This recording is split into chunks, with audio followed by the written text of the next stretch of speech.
Go. Hello, folks. Instructor 7 here again. We're going to continue on our series about unusual or unorthodox hand strikes for use in self-defense. Now, we fight, if we have any choice, at a 45-degree angle to the opponent. Here, very much like a boxer. I'm just a little bit wider for more stability so I can move a little faster if he shoots on me. Now, I want my opponent here, or better yet, over here, but he's still in front of me. But there is a possibility that I may have to hit somebody who is not out here where I want them to be. Maybe he's 90 degrees to the side, or even 3/4 behind me. Yes, there's kicks and things that can be done, but as far as hand strikes go,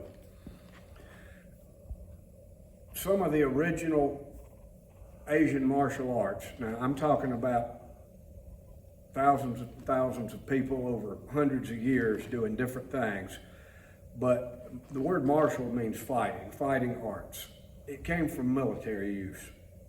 As I understand it, the martial arts brewed up in India, came through China, then into the Japanese islands, through Okinawa, and it changed a lot, different styles, different people.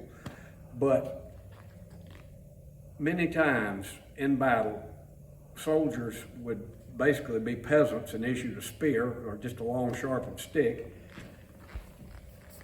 and that's the weapon they had. Now, if I stand shoulder to shoulder with this man and we've got spears, we don't have nearly as many spears in the line as if we stand chest to back. See how narrow this is? You get more peasants in the line. And sometimes they'd have a second row that would go low. It changed over time, but that became a soldier's stance. He was 90 degrees like this. Now that works great in formation with spears because you get more spears in the line. But when you get the man alone, it's not practical because you can't use the back hand. I'm punching across myself. I have to do something and skip off that center line to get the back hand involved. Now with a spear, again, doesn't matter. It works great. I can involve the back hand because it doesn't have to pass the center line. But then, as in now, people want to do what the military does. Have you ever noticed folks live in Wisconsin want to paint their rifle in desert camo because that's what the Army uses? And they don't live 1,000 miles from the nearest desert, but they got to have what the Army has. Well, same way then, they would fight in the soldier's stance. And some of the early martial arts did not have backhand strikes. And when they did adapt them, like I said, they had to move off the center line. And some of the early full contact karate fighters back in the 70s here in America, like Bill Wallace and Joe Louis, those guys fought sideways. They did.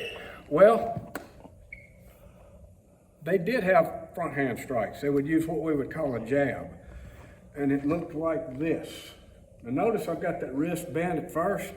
This is one of the few strikes you can hit with a bent wrist and not hurt yourself.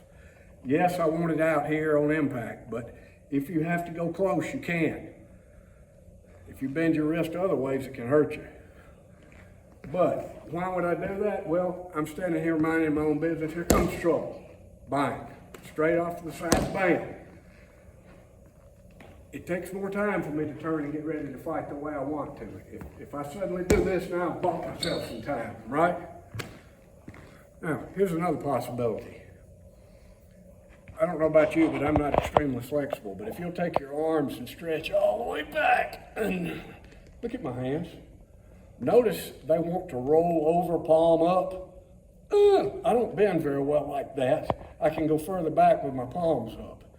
Well, if trouble brews up over my shoulder at about a 45-degree angle, and I need to hit him quick, for whatever reason, if I will turn that hand like I'm stretching and come in here, right there, I'm coming up under, I'm coming up under the cheekbone right there with these knuckles, as if I were punching the body, but bam, right there. And it reaches a little further than you expect. But put that up there again. You just have to get back here and practice with it and play with it and get the feel of it. Now, why would you do that? Well, you wouldn't if you had any choice. But maybe I'm in line, maybe there's an obstacle. I need to pop this guy at least long enough to get me into the fight. Anyway, play with those 2 oddball strikes on your bag and see if you like them. I think you will. Till next time, this is Instructor 7 saying stay safe, be dangerous, and don't forget to subscribe, like, share this video, and never ever initiate aggression.